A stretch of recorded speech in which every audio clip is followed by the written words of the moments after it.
नमस्कार, देशोन्नतीमध्ये मी साक्षी आपलं स्वागत करते। बघूया प्रदेशच्या आजच्या टॉप 10 बातम्या।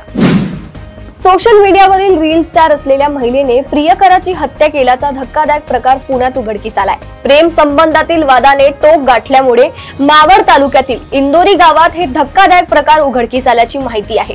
पोलिसांनी संशयित महिलांना संध्या पवार हिला ताब्यात घेत अधिक तपास सुरू केलाय। 30 वर्षीय महिलेने प्रेम संबंधातून झालेल्या भांडणातून तरुणाचे हातपाय बांधले, त्यानंतर क्रिकेटच्या बॅटने अमानुष मारहाण करत त्याचा खून केला।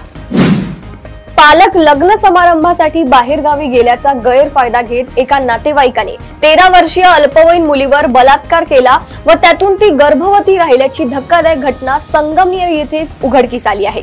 संबंधित मुलीच्या फिर्यादीनंतर पोलिसांनी तात्काळ यातील मुख्य आरोपीला अटक केली।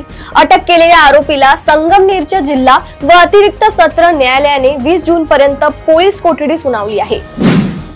सांगली जिल्हा मध्यवर्ती बँकेच्या उपाध्यक्षा आणि शहरातील मदन पाटील गटाच्या नेत्या जयश्री पाटील यांनी भाजपमध्ये प्रवेश करत असल्याचे सोमवारी जाहीर केले।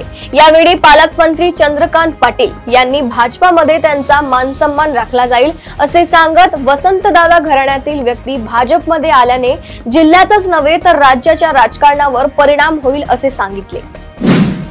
सर्वत्र शाळा प्रवेशोत्सव होत आहे, मात्र माझ्या समोर चिंता आहे ती स्थलांतरित कातकारी कुटुंबातील शाळाबाह्य मुलांची। स्थलांतर करणारी जी आमची मुले आहेत त्यांचे शिक्षण हे मोठे चॅलेंज आहे। आम्ही मोठ्या प्रमाणात शाळाही सुरू केल्या असून जिल्हा प्रशासनाने पालकांचे समुपदेशन करून गरज पडल्यास थोडी जोर जबरदस्ती करून ती मुले शाळेत गेलीच पाहिजेत अशी भूमिका घ्यायला हवी असे मत मुख्यमंत्री देवेंद्र फडणवीस यांनी सोमवारी व्यक्त केले। मानखुर्द येथील गतिमंद मुलांच्या बालगृहात डिसेंबर 2012 मध्ये नववर्षाच्या पूर्वसंध्येला केलेल्या पार्टीबद्दल चिल्ड्रन्स अँड सोसायटी आणि चाइल्ड वेलफेअर कमिटीच्या अधिकाऱ्यांवर काय कारवाई केली हे 11 वर्षांनंतरही सांगू न शकल्याबद्दल राज्य सरकार आणि संबंधित अधिकाऱ्यांना लाज वाटली पाहिजे असा संताप उच्च न्यायालयाने सोमवारी व्यक्त केला। या पार्टीमध्ये 20 विशेष मुलींना बालकांबरोबर डान्स करण्यास भाग पाडण्यात आले होते। पावसाळ्यात पर्यटकांच्या सुरक्षेला प्राधान्य दिले पाहिजे आणि पावसाळ्यातील धोकादायक ठिकाणे तात्पुरते बंद करावीत अशा सूचना महाराष्ट्राच्या मुख्य सचिव सुजाता सौनिक यांनी केल्या। पुण्यात पूल कोसळून पर्यटनासाठी गेलेल्यांचा मृत्यू झाल्यानंतर सोमवारी सुजाता सौनिक यांनी ही टिप्पणी केली। धोकादायक पर्यटन स्थळांवर साइन बोर्ड लावण्यासोबतच पुरेशी सुरक्षा व्यवस्था करून त्यांची पूर्णपणे दुरुस्ती होईपर्यंत ती तात्पुरती बंद ठेवावीत असे त्या म्हणाल्या आहेत। साताऱ्यात तब्बल 32 वर्षांनी 99वे अखिल भारतीय मराठी साहित्य संमेलन 2025 होणार आहे। या संमेलनाच्या स्वागताध्यक्षपदी सार्वजनिक बांधकाम मंत्री शिवेंद्रराजे भोसले यांची एकमताने निवड करण्यात आली। देश विदेशातील मराठी बांधवांनी साहित्य संमेलनासाठी साताऱ्यात यावं असं निमंत्रण त्यांनी निवडीनंतर दिलंय। पुरातन वस्तू बॉलिवूड चित्रपटांसाठी भाड्याने देण्याचा वडिलांचा व्यवसाय, त्यातून प्रचंड कष्टाने त्यांनी कोट्यवधींची संपत्ती कमावली। वडिलांच्या निधनानंतर 73 वर्षीय वृद्ध आईचा छळ करीत मुलाने मात्र हे सर्व गमावले। आईला धमकावून त्याने 2 फ्लॅट विकून तिला रस्त्यावर आणले।